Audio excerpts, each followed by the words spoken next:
Zotëri Gjyra, përshëndetje dhe faleminderit shumë që ndatë kohë për Gazetën Lajm. Ju përshëndes gjithashtu.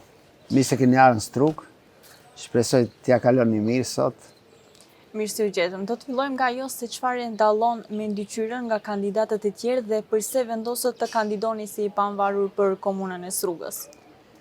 Tani diferenca besoj duhet ta dinë qytetarët, duke marrë parasysh përvojën time shumëvjeçare në biznes dhe si kryetari i Odës Ekonomike Maqedonisë Veriut Perëndimore, duke bashkëdyzuar këtë përvojë, kam vendosur që punën e pabërë të 20 vjetit të fundit ta realizojmë me projekte të cilat tani më nga sot do t'i shpalosim, fillojmë t'i shpalosim me shpalljen zyrtare të fushatës zgjedhore dhe mendoj që kam çka bëj për arsye se Struga ka nevojë, sidomos për shumë projekte infrastrukturore, për shumë projekte tjera menaxhuese të cilat kanë munguar, për turizmin që është për fat keq në nivel më të ulët, mos flas për gjëra tjera të cilat janë negative deri tash 4 ose 5 mandatet e fundit,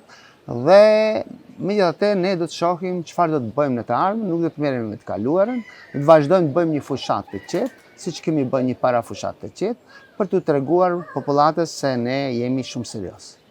Cilat janë ato projektet më kryesore të cilat ju synoni ta ndryshoni mbasi Strugën, projektet që më së shumti duhet të preken në Strugë që të ndryshojnë? Tani Struga ka nevojë për shumë projekte. Normalisht unë kam përgatitur mjaft projekte dhe spari disa projekte duhet të realizohen, janë prioritare. Një ndër ato është rruga Morovisht Strug, është një rrugë e cila bllokon komunikacionin gjatë verës për arsye se ngarkohet trafiku. Mandej kemi problemin e parkingjeve, të cilat janë përgatitur 2 projekte të cilat arrin 560 parkingje nëntoksore, për të vazhduar mandej ndryshimin e tubave të azbestit të cilat janë kancerogjen dhe një liman ose port i cili do të realizohet në liçenin për të bërë një lidhje me Pogradesin, për të vazhduar mandej për një fshat turistik. Këto janë 5 projekte kryesore, të cilat shpresoj 3 nga ata të realizohen, kurse 2 tjera të fillohen spakti dhe me mundësi të realizohen me mandatin e ardhshëm. Struga ka potencial turistik të madh. Si mendoni të vazhdoni edhe më tej këtë potencial për më mirë për Strugën, të themi? Edhe pse Struga konsiderohet dhe mendohet që është qytet i cili ka veprimtari kryesore i turizmit, po për fat keq nuk e ka për arsye se nuk është zhvilluar sa duhet, ose mos them se është zhvilluar s'pak.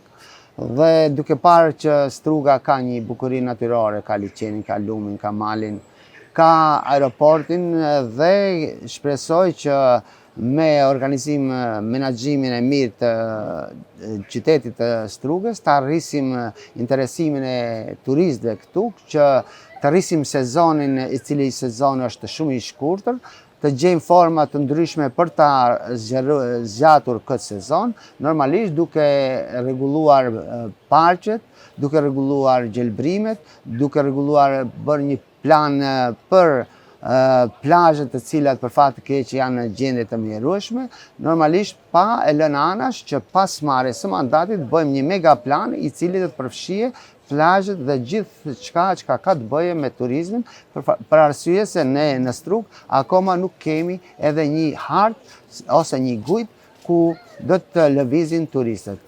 Dhe duke zhvilluar dhe piketuar vendet turistike të cilat do të arrisin turizmin në Strug.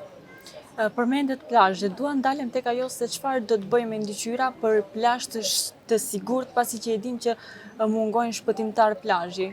Cili është plani juaj? Shpëtimtar plazhet sigurisht është e domosdoshme, por plazhet kanë shumë anë të cilët duhet të përmirësohen, marr parasysh gjelbrimin, marr parasysh plazhet të cilat të jenë publike, që qytetarët të shkojnë në disa vende të plazheve ku do të jenë publik dhe ku nuk do të paguajnë shezllone. Dhe përveç kësaj, normalisht që ne të bëjmë edhe sistemimin, planifikimin, gjelbrimin dhe sigurisht që do të mundohemi që të duken sa më bukur ato vende ose ato banaqe të cilat janë në plazhe të jenë më simetrike, më të bukura dhe të jenë të gjitha të përshtatshme për qytetarët. Nuk jam kundër banaqeve, po sigurisht ato duhet të jenë në një formë më të sistemuara dhe të planifikuara për të gjithë sa më mirë për qytetarët që të kenë qasje. Ai i cili dëshiron të shkojë te pjesa private, normalisht shkojë te ajo private, kurse ai i cili dëshiron të shkojë te pjesa publike, shkojë te pjesa publike. Dhe në fund duat ju pyes juve se përse qytetarët e Strugës duhet të ju votojnë juve?